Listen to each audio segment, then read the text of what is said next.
Hey guys, this is DrSharnael Wolverton Sehon with Swiftfire. I am here this morning with a bunch of people here. We're in Dallas. Hi everybody. Hi. We're here for a meeting, and today I wanted to talk to you guys a little bit about contrast, choice, and living true, because my car is doing something really weird right now, and I just thought I would make a cool video about it. I just took in my van to get recalibrated or whatever. You know how it gives this little message and says, you know, it needs to be fixed or whatever, brought in and reset or whatever. Well, ever since I got it rebooted, or whatever you call it, what's the word for that, it's doing this weird thing. Like, I will drive down and I will barely touch the side of the middle lane, like, marker thing, and it blinks at me and screams at me, and it has this big message that comes out and says lane departure. And even if I like veer off a little bit to the right, same, lane departure, like it doesn't know. Now, even if I'm on the interstate, you guys, on purpose choosing to get in a different lane, it will like say the same thing. Now, my car is pretty sweet, and it tells me all the great things. Yes, I have a mom van. You guys have seen my mom van. It's an Odyssey. And I know, I'm so cool. Mom van style. And a couple other people got some mom vans here, so, you know, there you go. But anyone else got a mom van out there? That's where I do all my car classes. I have van classes, so you guys have probably been to some of my van classes.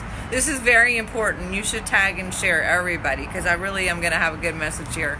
But yes, ever since, you know, normally when I'm driving, if I want to get over someone and someone's there, it will tell me a little beep beep beep, like, hey, don't go over there because someone's there, which is, I'm always like, thank you, car.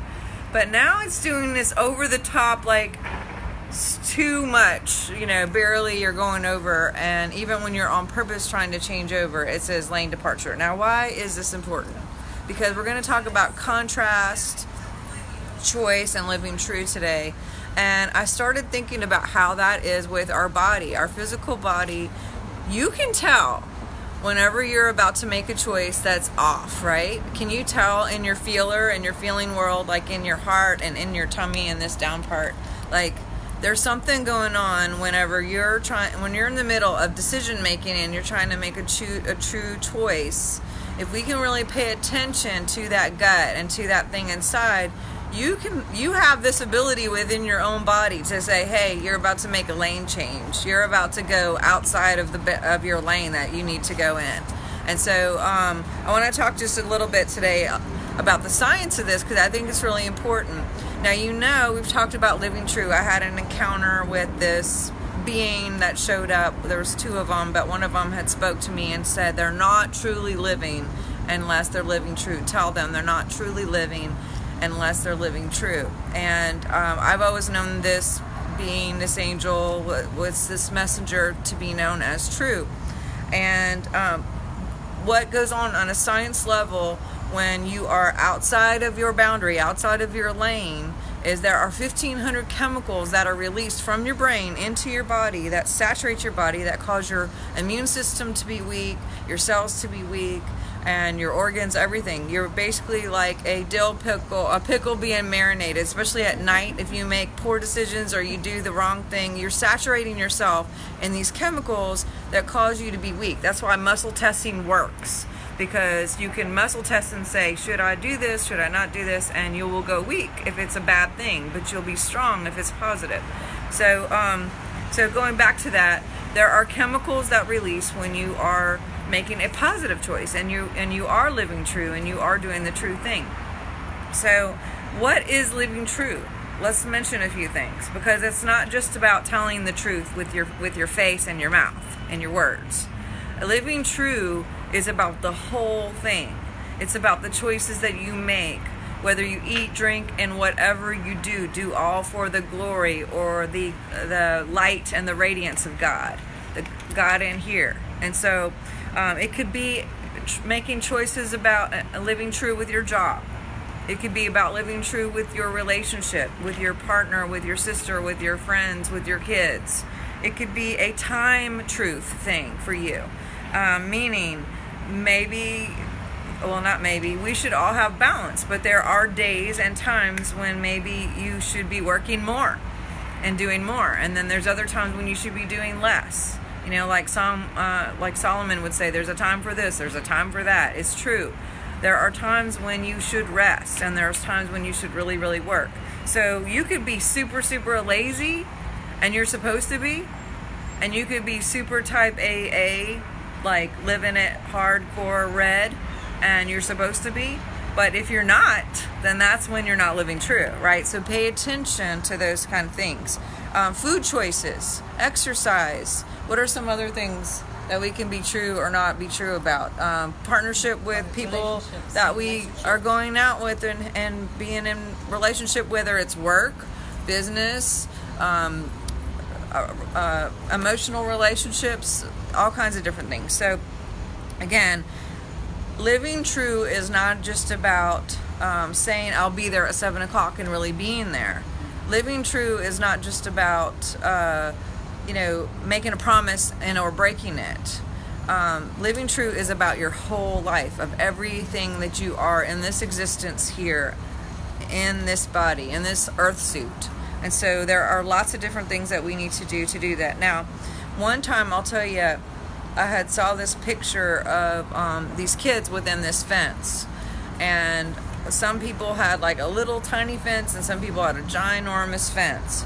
And I just remember that there were times where God has allowed me to do certain things, and it was a huge fence, and other times there's been a really small fence. And I heard enjoy your fences. And to me, what that meant was, there was a period where I just went and got like my ears pierced or a tattoo, and it was totally fine for me. But people, and actually I was told to do that. I felt like in my heart, you should go do this. And I got a certain tattoo that meant something about me and God. But other people may not be able to get a tattoo. Maybe God has told them, you can't have a tattoo, or you can't get your ears pierced, or you can't drink Coca-Cola, or you can't have sugar, or whatever your thing is. But just because somebody's doing one thing, it doesn't necessarily mean that that's a blanket thing for everybody. So we can't be in judgment about what some people are doing or get to do, and what we get to do and what we can't do. Everyone has their own compass and their own truth. And of course, the 10 Commandments, we want to follow those things and not kill people and not steal and that kind of stuff. We have those guidelines. But ultimately, love is our truth, and we have to go with what our heart is saying to do for us, and enjoy those fences, enjoy those lanes. Lastly, I want to just give you some tips on how to know if you're living true or not, okay? For me, you got to really pay attention to the contrast, which is what we were talking about, this subject. When you make that mistake of not living true, you know it, you feel it. You feel it in your gut, you see the consequences of what you've done, and you can really feel that contrast. Contrast can be good if we learn from our mistakes. Contrast can be really, really good if we can learn and remember, I don't want to do that again, that was really rough. But it's when we don't remember and when we make the same the same bad choices over and over again, that's the problem. And so you can learn really quickly just to pay attention into that. But what are some tips on staying true and staying in your lane? Number one, pay attention to how you're feeling. And go back to things that you've done before in the past, and the way you have felt when you've lived true versus when you haven't. Because when you are not living true, remember those chemicals will be saturating you, and you can actually feel that. Number two, if you've been one to make choices really, really quickly, maybe jump too soon, maybe it's time to take a slower jump, a slower step. Maybe sleep on it. Maybe, count to 10 or something. And then the other thing is true for people who take too long to make a choice. Maybe you're the one who takes 10, 20 days to make a choice and is like, oh my God, just say yes or no. Your heart knows, ultimately. So just listen to this and pay attention. Another thing is, it's really important if you're one of those people who are having a hard time getting a decision made, is to actually get in a quiet place and really be silent so you can actually hear. Because sometimes if you got so much going on here, you know, God might not necessarily be like, boom, there's the answer, and revelation just forces its way in, or wisdom forces its way in. You have to kind of get quiet and kind of get grounded and centered and make those kind of choices. Especially if fight or flight is involved. If fight or flight is involved, then holy cow, I'm telling you, the cortisol levels get going and all the other chemistry gets going, and everything rushes to the muscles. And then you don't have anything going up here to be able to make those situations, and it messes up your dendrites. So definitely get in a quiet place. Another thing, number 4, breathe. Breathe. Take some deep breaths. That'll really, really help kind of get everything recalibrated, and then maybe you can get to that solid place of hearing. Yes, it's truth. Number 5. Now, the number 5, I'm going to say this. This is the last one, but I'm going to say this, but I'm going to say it with caution, okay? And I'm going to say it with some explanation. It's always good to get counsel, all right? It is good to get counsel. Even the scriptures talk about getting counsel. And I'm going to say you can be tested even in your counsel, because there have been times in my life when I knew I had to do something and I knew no one would understand necessarily. And even people who knew me well may not get what's going on. Now, I'm very, very, very blessed to have these people in my life right here. These guys who have been with me for 20 years or longer, some 30 years or longer. 2 of these people 30 years or longer, and they love me regardless. They have zero agenda.